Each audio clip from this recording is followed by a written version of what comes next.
Je vais vous raconter une histoire. Il s'agit de l'astéroïde B612. Cet astéroïde n'a été aperçu qu'une fois au télescope, en 1909, par un astronome turc. Il avait fait alors une grande démonstration de sa découverte à un congrès international d'astronomie. Mais personne ne l'avait cru, à cause de son costume. Les grandes personnes sont comme ça. Heureusement pour la réputation de l'astéroïde B612, un dictateur turc imposa à son peuple, sous peine de mort, de s'habiller à l'européenne. L'astronome refit sa démonstration en 1920 dans un habit très élégant. Et cette fois-ci, tout le monde fut de son avis. Et ça, c'est très instructif.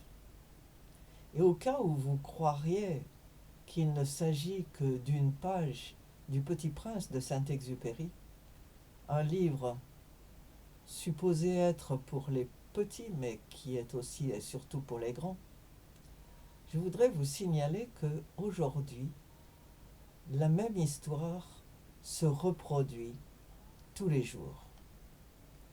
Nous avons des scientifiques ou d'autres personnes de qualité dont le discours est rejeté.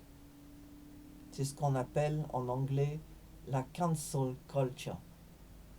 Ils sont rejetés pourquoi? Quelquefois pour leur costume, comme ce fut le cas de ce célèbre astronome.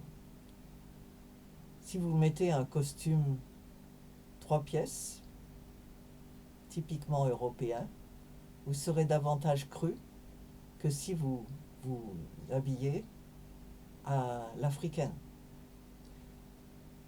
Ce peut être aussi à cause de votre accent. Par exemple, quand j'ai commencé mes études universitaires, le modèle était alors de parler un français standard. Et tous ceux qui venaient du sud de la France étaient signalés et on leur disait qu'il est hors de question pour eux de continuer à faire des études de français à l'université avec un accent du sud. On ne tolérerait pas la rose ou la bienséance. Et aujourd'hui, en Angleterre, il vaut mieux avoir un accent d'Oxford ou de Cambridge qu'un accent du Lancashire ou du Yorkshire, parce que ces accents sont considérés comme des citoyens de seconde zone. Très souvent, les gens sont maltraités, on refuse de les écouter pour d'autres raisons, comme par exemple leur apparence, leur couleur de peau, leur signalement comme anormaux, soit parce qu'ils sont de petite taille ou qu'ils sont du syndrome de Down ou d'autres raisons, ou même parce qu'ils sont du mauvais sexe. Récemment en France, une personne qui faisait une demande de formation pour taxi, pour devenir taxiteur ou taxitrice, a été rejetée sous le prétexte qu'elle était une femme et qu'il ne voulait que des hommes pour ce genre de travail. Vous pouvez aussi être rejeté pour votre origine supposée. Et c'est vrai que c'est difficile de connaître l'origine de quelqu'un s'il ne vous la dit pas. Un jour, dans un arrêt de bus, j'ai entamé une conversation avec un autre passager potentiel qui a remarqué que mon accent n'était pas l'accent normal de la région. Et il a commencé à me demander d'où je venais. Et je savais que même si je lui disais que je venais par exemple du Lancashire, parce que c'était la dernière région où j'avais vécu avant de déménager, il ne m'aurait pas cru. Il aurait dit oui, mais enfin, au début, à l'origine. J'ai décidé de lui laisser deviner mon origine. Alors je lui ai dit, alors essayez. Et c'était un quart d'heure très très amusant.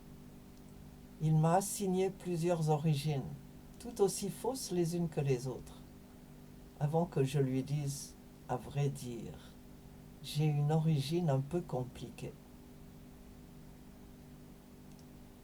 On peut aussi être rejeté pour notre appartenance religieuse. Il ne fait pas bon être chrétien dans certains coins de la planète. Il ne fait pas bon être juif en France aujourd'hui. Et on pourrait multiplier les exemples. Pourquoi ne pas accepter les gens tels qu'ils sont et leur donner leur chance de parler et d'être écoutés? Et puis après ça, si vous trouvez qu'ils ne racontent que des bobards, des inepties, pas de problème. Vous leur direz, eh bien, c'était intéressant de vous entendre, merci. Et puis on ne les invite plus. Nos universités aujourd'hui sont réputées pour empêcher de parler ceux qui ne pensent pas comme la majorité, comme ceux qui ont une parole réputée sacrée, comme ceux qui pensent comme vous, comme ceux qui sortent de la même boîte. Moi, j'ai toujours aimé vivre en dehors des boîtes, être de ceux qu'on ne peut pas mettre dans des boîtes, qu'on ne peut pas enfermer dans des catégories toutes faites, de ceux qui continuent à être rebelles à la dictature de la pensée. Et je vous invite à me rejoindre sur ce terrain dangereux mais fantastique.